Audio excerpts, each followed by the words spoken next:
3, 4. Interview Expert est aujourd'hui eh bien, du côté de Campagne les Édins en compagnie de Alexis. Vous pouvez me rappeler votre nom? Van de Westin. Van de Westin. Ouais. Me semble que vous êtes d'origine belge. Un petit peu. Un petit peu quand même. Pas beaucoup. Un petit peu. Petit peu. Dites-moi, la terre pour vous par rapport au sable, au niveau du motocross, c'est quelque chose que vous appréciez plus que la terre que le sable? Ouais, on préfère la terre aujourd'hui parce que c'est beaucoup plus technique que le sable. Oui. Et ça nous permet d'avoir un bagage technique plus important pour arriver après dans la saison sable. En fait. D'accord. Pour vous, les compétitions, c'est pas votre tasse de thé? Non. Pourquoi? J'ai passé l'âge. Bon, il n'y a pas d'âge pour faire des compétitions. Ouais, mais si on veut vraiment compétir, c'est passé pour moi. D'accord. À une certaine époque, vous effectivement, vous avez fait des compétitions? Ouais, j'ai fait 10 enduro du Touquet, 6 vintage et 2 CFS. Quand on a fait le vintage et quand on a fait la course du dimanche, arrivé à un certain âge, on préfère, pourquoi pas le vintage? Pourquoi pas, parce que nous, les vieux, on prend plaisir à préparer notre moto et puis c'est qu'une heure de course en fait. Bon, faut pas oublier que faire la partie vintage, c'est avoir une moto vintage qui revient d'une manière générale plus cher qu'une moto classique. Ah ouais, ça c'est sûr. C'est pas le gros problème. Si, c'est un gros souci parce qu'on a du mal à trouver des pièces et aujourd'hui on est quasi une moto vintage quasi au prix d'une moto neuve actuelle. Si aujourd'hui vous auriez la possibilité de changer quelque chose au niveau du terme vintage, parce que quand on parle vintage, on parle souvent de la moto vintage, est-ce qu'il ne serait pas préférable, entre guillemets, de pouvoir baser effectivement ou faire deux compétitions dans la même avec des personnes d'âge différents? Exactement. Aujourd'hui, le vintage, il devrait être réservé à des pilotes de 40 et plus, ouais. 35 et plus. Et par contre, les jeunes, ils se concentrent sur leur catégorie et sur la course du dimanche. En fait. Ok, le cas échéant, pourquoi ne pas faire une course entre les deux et pourquoi pas intégrer la partie électrique? Ah, la partie électrique, ça serait top. Je pense que l'année prochaine, il y aura quelques motos électriques d'ailleurs. Ouais. Avez-vous essayé? Moi j'ai déjà essayé une Star Varg et puis on a une Sauron après. Oui. Bon, c'est un pilotage complètement différent mais on a vraiment du plaisir. C'est beaucoup plus de ressenti sur la moto, tout ça, qu'une moto thermique. C'est quoi la première sensation quand on monte pour la première fois sur une électrique? Le vent. On sent le vent, le bruit du vent dans le casque et le pneu qui travaille le sol en fait. Comme la chambre à air qui se déforme, tout ça et tout. Et tous les petits bruits, on les entend que sur une thermique, on n'entend pas ces bruits-là en fait. Bon, et donc, ça c'est une chose au niveau audition.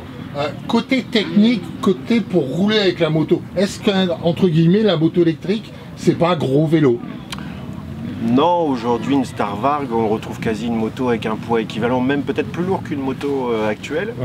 Et on a des sensations complètement différentes dans notre pilotage en fait. On aimerait le cas échéant faire la partie vintage avec une électrique au Touquet? Non.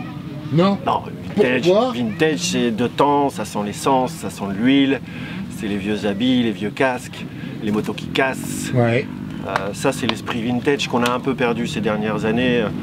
Sur le vintage parce qu'il y a comme des jeunes comme lui qui viennent, tout ça et tout. Et du coup, nous, les anciens, on s'y retrouve pas trop dans la course. On a envie effectivement d'avoir plus de courses vintage d'une manière générale parce que toutes les compétitions d'une manière générale n'ont pas automatiquement une compétition vintage. Je crois que sur le CFS maintenant, il y a un vintage sur chaque épreuve. Osgore, Graillan, Berck, je sais pas. Mageste, je crois qu'ils mettent une catégorie vintage aussi. Et après, forcément, le Touquet. S'il y a une compétition parmi effectivement le CFS que vous aimez particulièrement en dehors du Touquet, ça serait laquelle? Osgore. Ah oui, pourquoi? Avec le paysage, avec l'océan à côté, les grosses vagues, tout ça et tout. C'est large. Le sable il est juste dingue et on a de l'espace, on peut vraiment, on se sent en sécurité alors que Touquet, et en plus à Osgore il y a quand même un aspect technique plus important que le Touquet. Touquet c'est quand même deux grandes lignes droites et quelques virages. D'accord, ok. Bon, le cas échéant on va repartir cette année pour refaire Berck? On refait tout le CFS cette année, Votre meilleure place au niveau du CFS? Je sais plus, au Touquet c'est 173 je crois. Qu'est-ce qui vous a manqué en tant que pilote dans les 150 voire plus pour arriver dans les 100? Le départ. Ouais.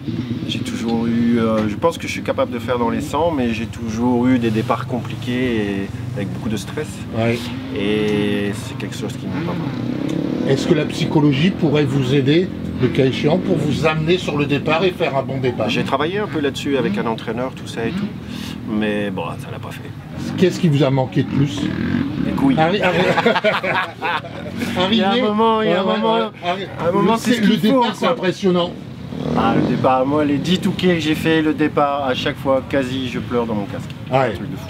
La ligne droite, quand on est sur la ligne droite, qu'on arrive pratiquement et que l'on voit effectivement le bout de la ligne droite, on n'a pas envie de crier dans le casque. Si, ouais, on y est bien. C'est un truc de fou. Ouais, c'est quelque chose d'exceptionnel. Le touquet, c'est un ascenseur émotionnel. Ouais. On passe par tous les états, on est usé, on est euphorique, on est partout à la fois. On est partout à la fois, quoi. Et quand on a bouclé notre touquet, c'est juste un truc de fou, quoi. Et on me demande qu'une seule chose, à l'année prochaine? Ah, carrément. Alors on se retrouve à Berck en attendant le Touquet? Ouais, super. Merci bien. Merci beaucoup.